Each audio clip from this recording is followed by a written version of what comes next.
Bueno, buenos días a todos. Como siempre, cualquier pregunta y duda en el transcurso de la disertación, ustedes tienen todo el derecho de poder detener la disertación y conversamos sobre la pregunta que ustedes tengan. Dijimos que odontológicamente la hemorragia puede comprometer la vida del paciente, aún así no sea muy frecuente.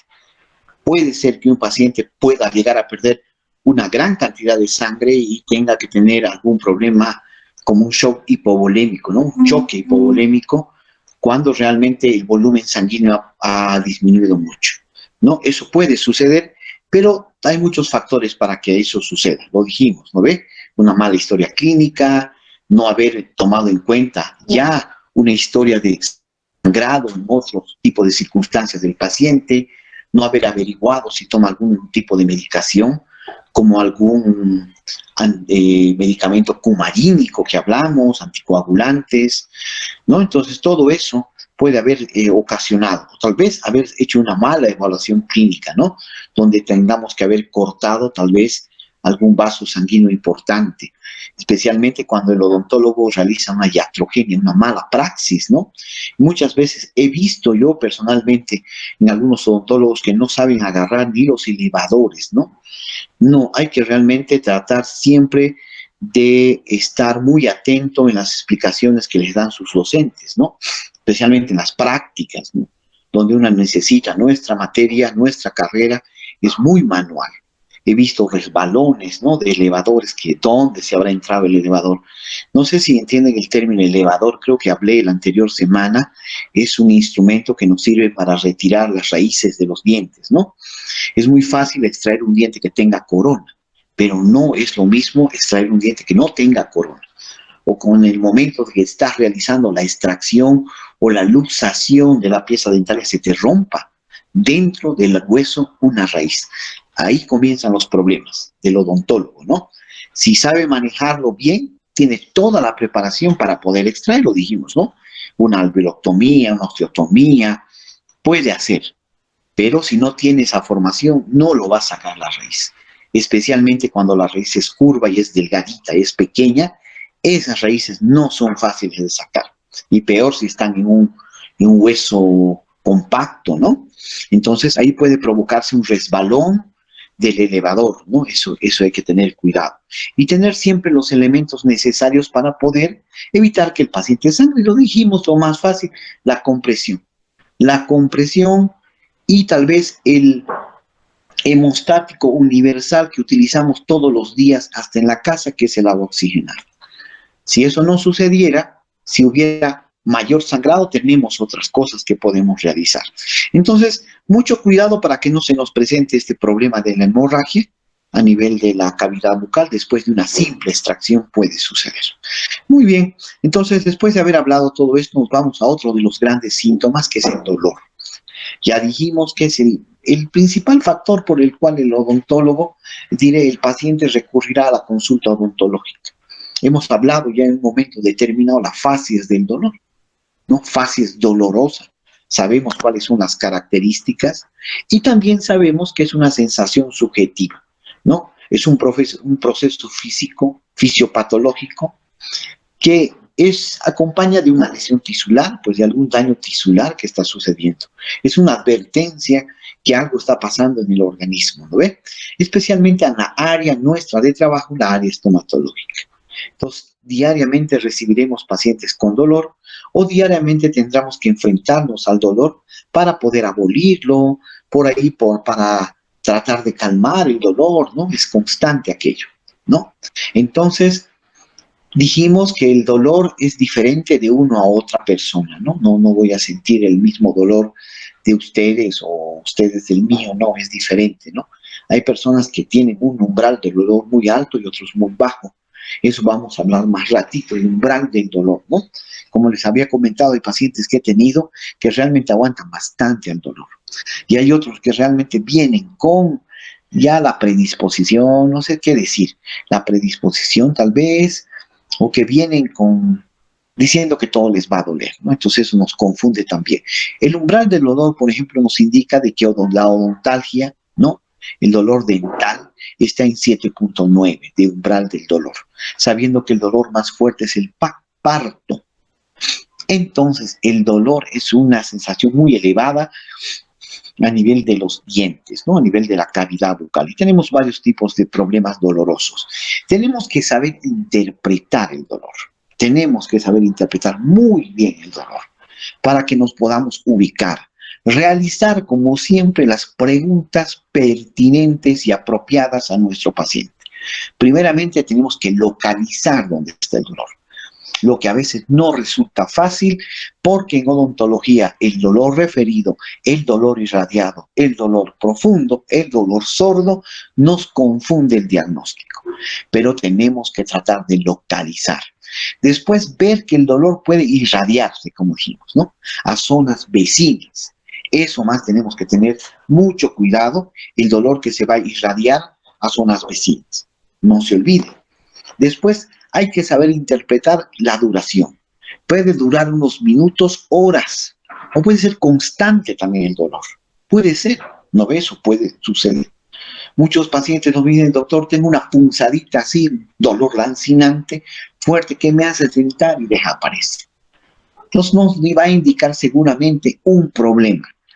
Entonces desde ahí nosotros diagnosticamos qué es lo que pasa. El momento de la aparición también en la mañana, en la tarde, en la noche. ¿Por qué duele tanto en la noche? ¿No? Muchas pulpitis se manifiestan en la noche. Por eso que en las mañanas tenemos muchos pacientes que nos vienen a buscar por dolor, ¿no? Entonces, eso tenemos que tomar en cuenta. Pero también sabemos que el paciente se automedica, que da miedo, ¿no? Ha tomado todo a veces. Antes de venir al consultorio ha tomado todo, ¿no? Desde un acetil salicílico, que es una aspirina, hasta tal vez un tramadol, ¿no? Un clocidol, medicamentos fuertes, o se ha hecho pinchar al final de cuentas, ¿no ves? No te, las farmacéuticas lo hacen en forma constante. La intensidad, ¿no? En la intensidad podemos decir, podemos utilizar una escala del dolor, que vamos a ver más adelante. ¿Aumenta cuándo? Al masticar, al tomar agua fría, al tomar agua caliente, al bostezar, al hablar, tal vez al correr, ¿no? Al gritar, puede ser. Hay pacientes que me dicen, doctor, corro y siento como si hubiera una sensación de latido en mi diente, ¿no? He tenido casos así. También saber cuándo disminuye, ¿no? Doctor, me dolía toda la noche y con agua fría lo calmaba. Ya yo sé qué es, ¿no ve? Muy bien, evolución también, el tiempo, qué, cómo, cuándo, dónde, todo eso hay que preguntar, ¿no? Forma de inicio también, ¿no ve? Aumenta de la sensibilidad también de la piel, puede ser, de los músculos, del diente, de la mucosa. Por ahí está a nivel externo, en el pabellón de la oreja. Muy bien. Y algo importante, los tratamientos recibidos del dolor. Sabemos que el dolor tiene una forma y una cronología, ¿no? Y ahí se los clasifica como agudos y crónicos. Los que son de corta duración van a ser agudos, van a aumentar según aumenta la presión arterial del paciente, pueden provocar sudoración, pueden provocar tal vez una dilatación de las pupilas, ¿no? Pueden provocar. Porque ustedes saben que el dolor se clasifica de la siguiente manera, según la intensidad, según las características del dolor que puede suceder, ¿no ve? Puede ser un dolor suave, ¿no? Es un dolor permanente, tal vez, suave, que no afecta mucho al paciente, lo soporta el paciente, es crónico, ¿no? Un dolor moderado, ¿no? Alguna algia moderada, tal vez transitoria que pueda suceder, o dolor severo que le puede provocar incapacidad al paciente, ¿no? No le va a dejar realizar una vida normal. Intolerable también se puede clasificar el dolor, ¿no? Es un dolor mutilante, ese dolor es fuerte, ¿no? El paciente pierde el control a veces de sí mismo cuando existe un dolor intolerante, ¿no? Y un dolor variable, ¿no? Que puede variar de intensidad. Entonces, fíjense, hemos clasificado al dolor también de esa manera, ¿no? En suave, moderado, severo, intolerable y variable. Entonces, fíjense. Entonces, tenemos otro dolor, el dolor crónico. Como dijimos, ya es un dolor más suave. Muchos pacientes me dicen, dolor, de cuando en cuando muerdo y siento dolor en este diente. Tomamos radiografía, si no podemos diagnosticar y vemos una pulpitis. ¿No ve? Puede ser una pulpitis que se esté presentando. Entonces, esas cosas pueden presentarse en el momento de nuestro tratamiento que hacemos del paciente. Muy bien, aquí tenemos algunas características del dolor y algunas otras cosas vamos a aumentar.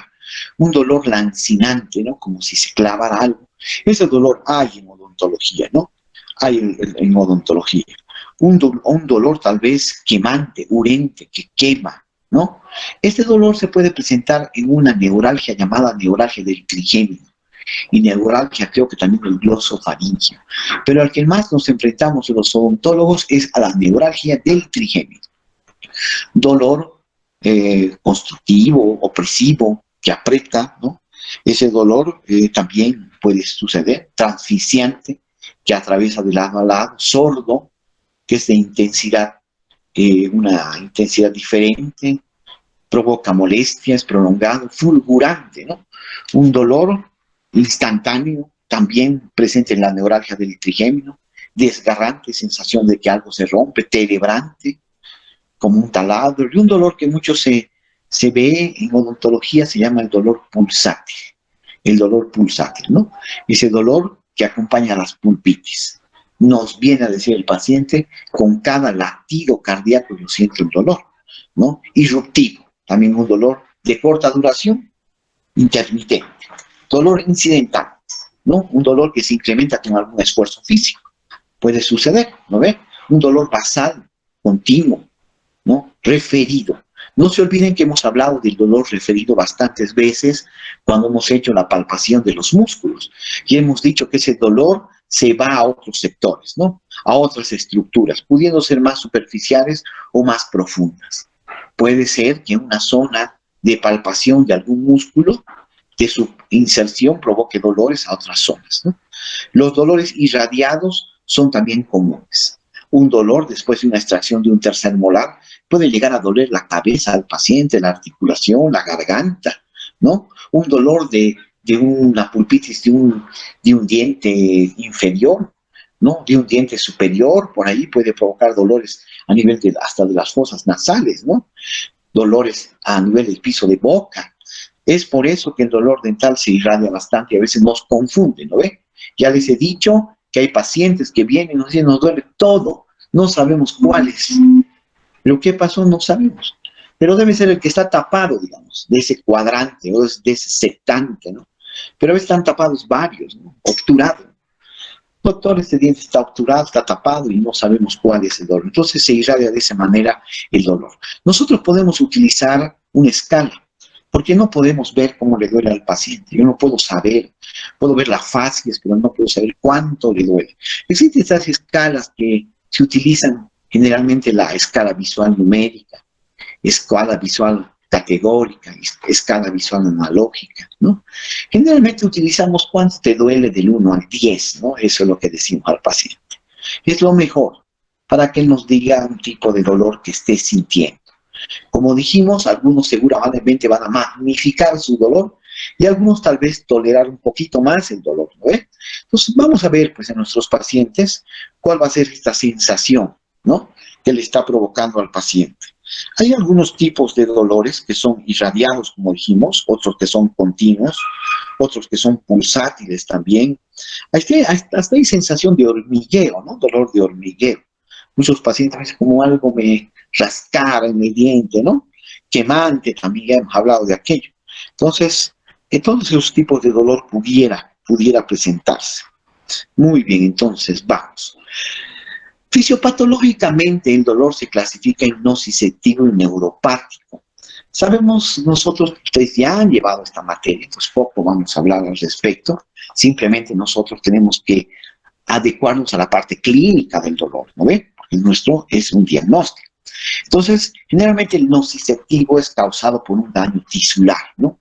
Un daño de algún sistema. Algo que está andando mal a nivel somático, a nivel visceral, ¿no? O en el caso nuestro, algún problema a nivel de los elementos que componen el sistema estomatognático. El dolor neuropático son lesiones nerviosas, ¿no? Como dijimos, pocas veces nos enfrentamos a este tipo de dolor neuropático y si hubiera, no somos los indicados en poder tratarlo, ¿no?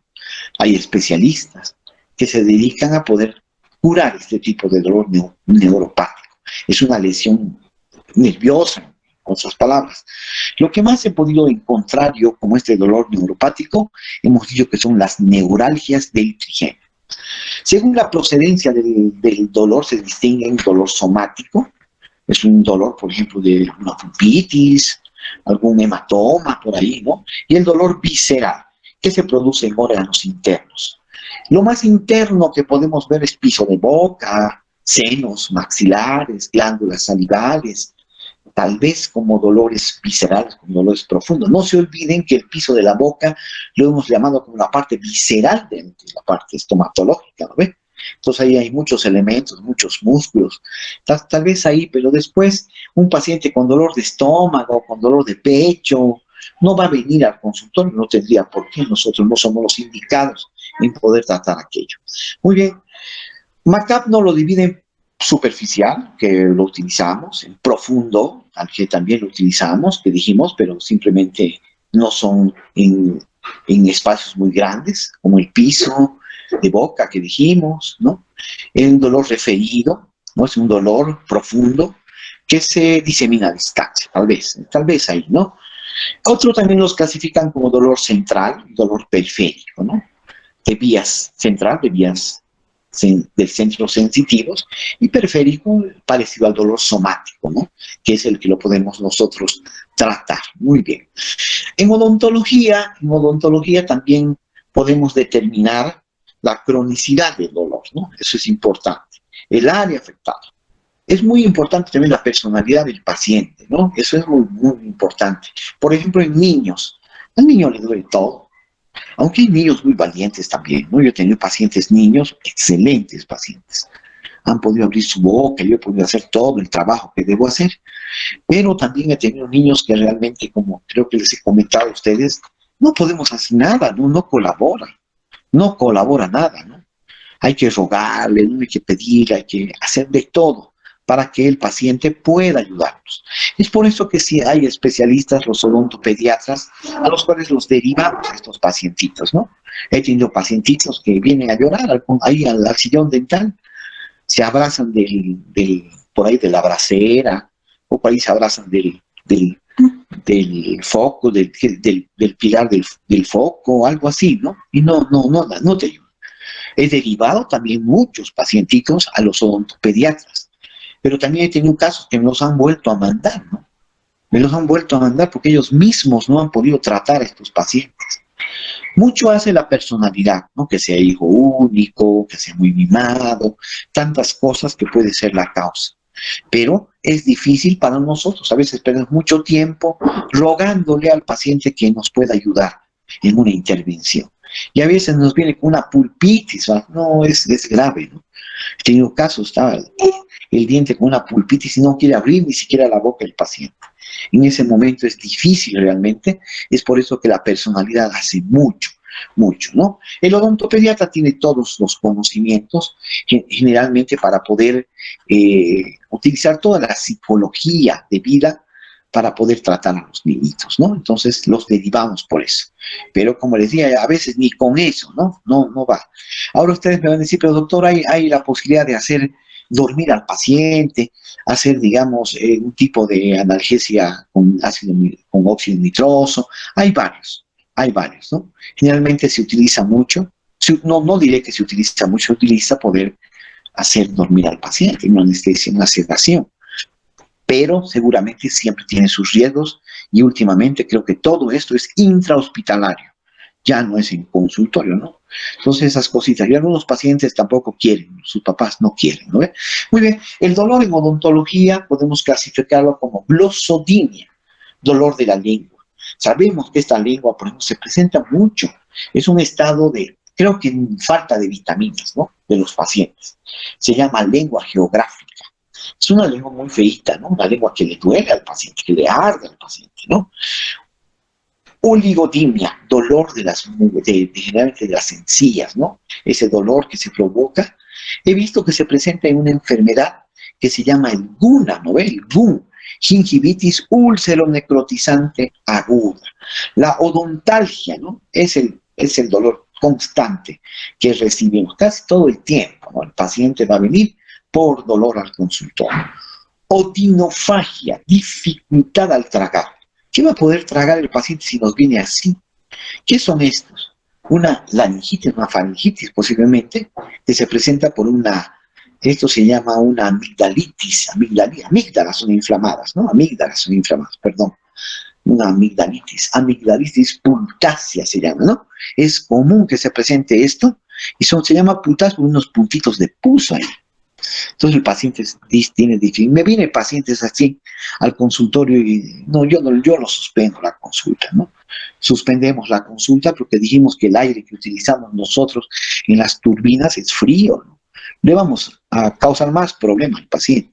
Capaz que con lo que el aire entra y sale y se disemina en el consultorio, me voy a enfermar yo, me voy a enfermar el auxiliar, y no, va a ser más complejo y le voy a dañar más al paciente.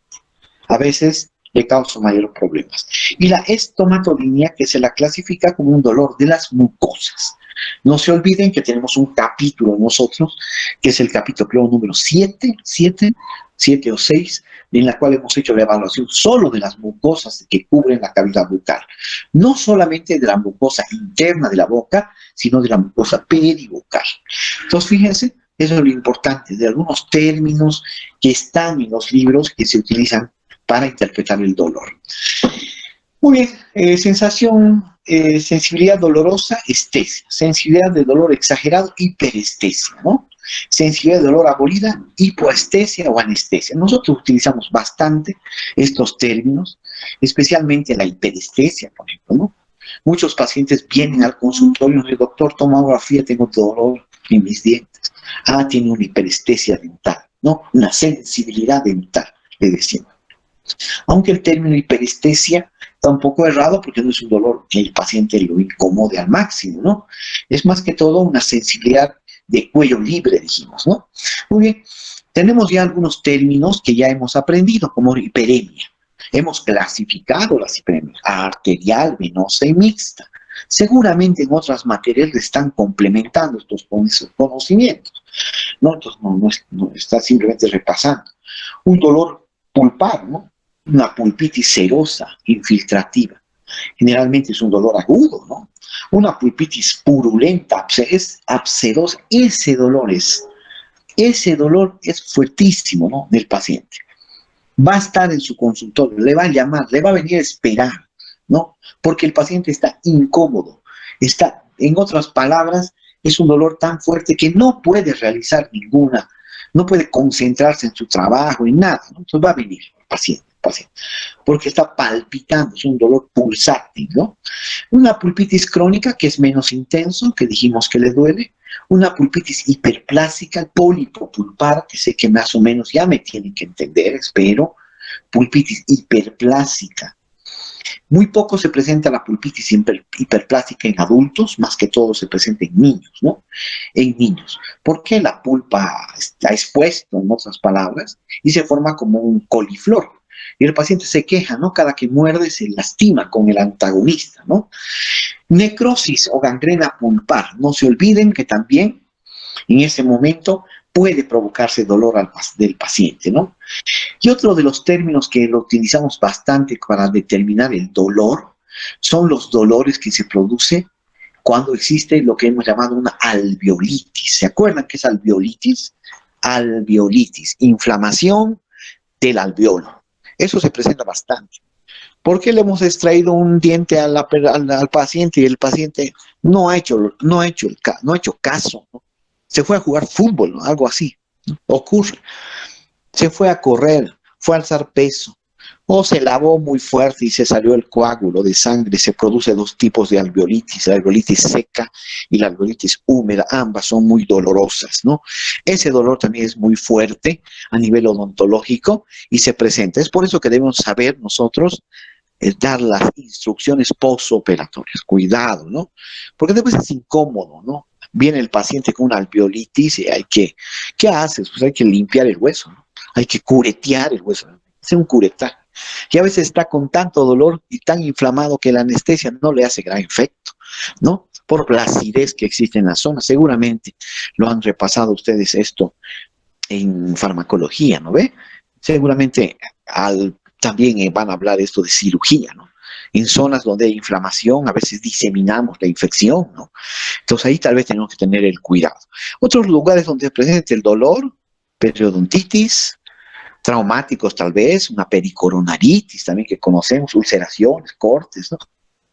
Abscesos alveolares, acumulación de pus en otras zonas, órganos vecinos, sinusitis, trismus, otalgia, periodontitis, algunos dolores como esos se pueden causar a nivel de la cavidad bucal, ¿no? Entonces es lo que podemos hablar en cuanto al dolor.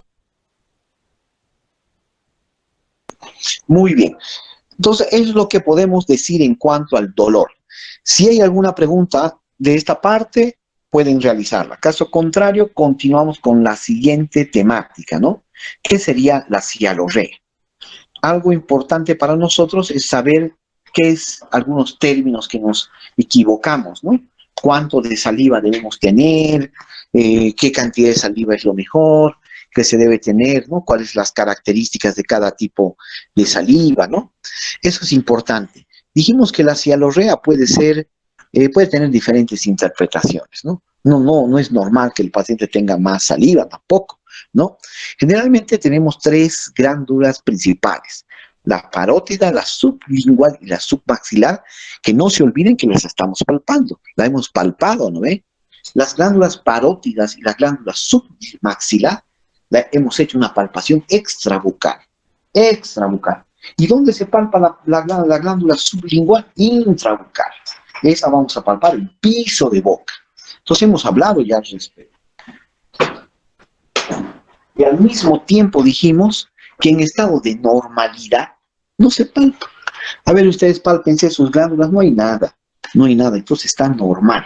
Generalmente lo que más puede suceder es en una glándula principal que es la parótida. Esta glándula parótida es la que más problemas puede tener. Puede ser por virus, que generalmente ocurre, ¿no? Parotiditis, por eso es. Pueden ser por un hongo, pueden ser por una bacteria. Generalmente es viral, las parotiditis, ¿no? De repente el paciente nos puede venir con un tipo de dolor al abrir la boca. Ah, su articulación no es la articulación, es la parótida, ¿no? Es viral, contagia a otros pacientes. Cuando existe parotiditis, generalmente hay que tener cuidado porque hoy en las escuelas, por ejemplo, aparece y otros niños más aparecen con paperas. Ese cuidado debemos tener nosotros entonces, ¿no? Muy bien, comenzamos un poquito a ver la cantidad de saliva. 0.5 ml por minuto, 30 ml por hora y entre 750 a 1000 ml por día debo tener. Entonces tengo que tomar agua, porque si no, no voy a tener saliva. Y tenemos bastante saliva. En algunos libros nos hablan hasta 1.5, o sea, litro y medio de saliva día. De saliva día. No, lógicamente no es para hablar nomás. Esa saliva día que debemos tener, esa saliva se produce también para formar el bolo alimenticio. Y algunos estamos comiendo de forma constante, ¿no? Una manzana, pan, galletas, y la saliva se la necesita en cantidades. Muy bien. Ahora comenzaremos a ver las funciones de la saliva. La función de la saliva es digestiva, protectora, lubricante, mantenimiento de las mucosas y membranas, reparación de los tejidos, mantenimiento del equilibrio ecológico, cantidad de bacterias de la boca, excretora, balance hídrico y hormonal, ¿no? Esas pueden ser las funciones de la saliva. Y el término cialorrea es la excesiva producción de saliva, que sugiere que existe una acerbación, mayor cantidad de reflejo esofágico salivante, ¿no? Entonces, en algunos pacientes puede provocar hasta babeo, ¿no? Hay muchos pacientes que pueden babear porque realmente tienen mucha saliva. He tenido pacientes que me dicen, doctor, me despierto en las mañanas y bota un montón de saliva, ¿no? Entonces hay algún problema que tenemos que controlar. Pero siempre dijimos que prefiero saliva a serostomía, ¿no? Prefiero cialorrea a serostomía, porque la serostomía causa peores problemas que la cialorrea, ¿no? Algo así, ¿ve? Entonces no quiero que confundan. Términos que no debemos confundir. Cuidado, a veces lo hacemos todo una mezcla, ¿no? Todos es lo mismo, decimos, no es así, ¿no? Es importante poder determinar bien los términos. Disminución de saliva o falta de saliva, asalia, aptialismo, ¿no ve? Sensación de sequedad es un signo, síntoma, serostomía. Aumento de la salivación, poquito, tialismo, ¿no? Aumento considerable, cialorrea. Entonces, muchos pacientes tienen tialismo, por ejemplo, ¿no? Vas al consultorio y ya tiene más saliva. ¿Por qué? Porque el mismo hecho de estar nervioso, abrir la boca, escuchar el ruido de la turbina de alta velocidad, comienza a haber mayor cantidad de saliva en el paciente, ¿no? Nosotros tenemos, por eso, agregados a nuestros equipos dentales, el suctor de saliva. Estamos utilizando todo el tiempo el suctor de saliva, ¿no? ¿Por qué? Porque no estamos haciendo escupir mucho al paciente, ¿no? Y algunos odontólogos ya están utilizando bastante lo que se llama el aislamiento absoluto, ¿no? Algo que es muy bueno, pero algo que es complicado también, porque cada paciente aislarlo es complicado, ¿no? Complicado. Tendría que atender menos paciente en la mañana, algo así, ¿no? Difícil. Pero algunas veces, sí, algunas circunstancias, por la dificultad, colocamos nuestros aislantes. Entonces ahí estamos utilizando nuestros suctores de saliva. Muy bien. Entonces, fíjense la cantidad y porcentajes de producción de saliva. Muchos pudiéramos pensar la parótida es más grande, debe producir muy más saliva. No es así. La que más produce, el 70% de la saliva es producida por la glándula submaxilar. El 20% es por la parótida. La sublingual produce el 5% de saliva, perdón, y las glándulas salivales menores producen entre 2 a 5% de saliva. Bien, entonces no es nomás así. Entonces, no sé si han visto, hay personas que chisquetean, no sé si el término está bien, chisguetean saliva desde el piso de boca. He tenido pacientes así, ¿no? De repente estoy trabajando, veo que algo sale ahí como luz, veo, saliva, ¿no? Pues por eso la glándula submaxilar es la que más produce. Nosotros tenemos que ver su permeabilidad, no se nos olvide. Hemos revisado, cada conducto hemos revisado.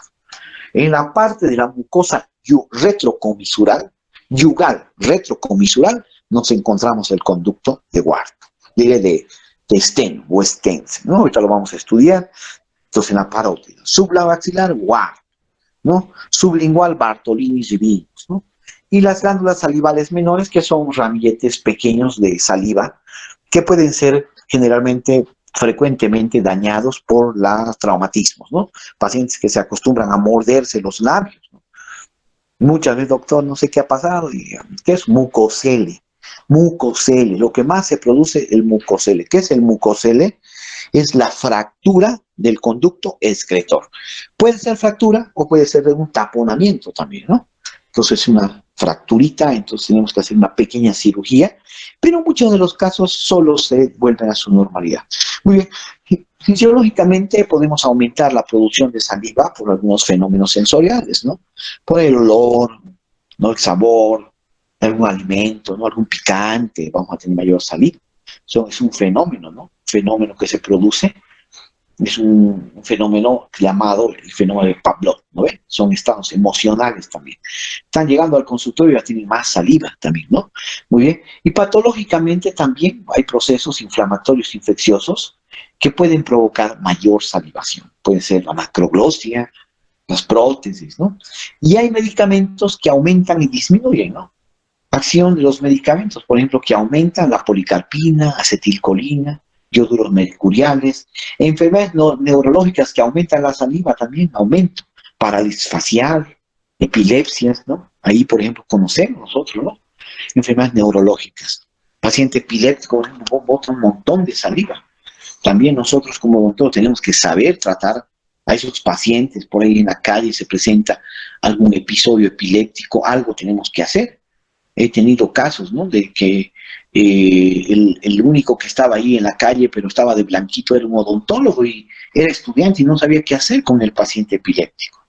Entonces, no vamos a curarlo, ¿no? Pero por lo menos tenemos que evitar que no se lastime, que no se muerda la lengua, que no se ahogue con su misma saliva. Todo eso necesitamos aprender nosotros como odontólogos. Somos parte de de un equipo de salud del paciente, ¿no? Ya no, ¿qué vas a hacer? Entonces tienes que saber. Muy bien, entonces ya sabemos que aumenta la saliva. Muy bien, creo que hasta aquí voy a quedar. Es poquito, ya vamos así avanzando rápido. De ahí nos toca la serostomía. Hay preguntas, hay dudas, algo que no esté claro.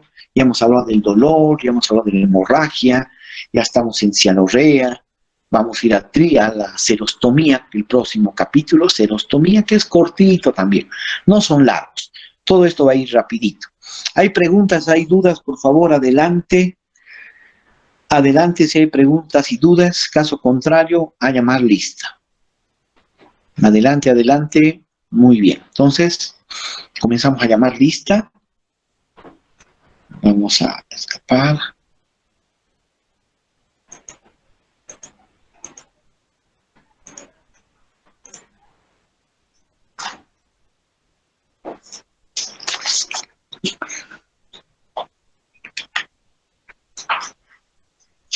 Atención a la lista grupo B. ¿Ya? Alaca. Presente, doctor. Muy bien. Tenemos al Ancalle. Arancibia Llorel. Presente, doctor. Arequipa. Presente, doctor. Avendaño Fernando. Presente, doctor. Bejarano. Caballero Ronald. Calle Joel. Presente, doctor. Muy bien. Céspedes Mariana. Chará. Presente, doctor.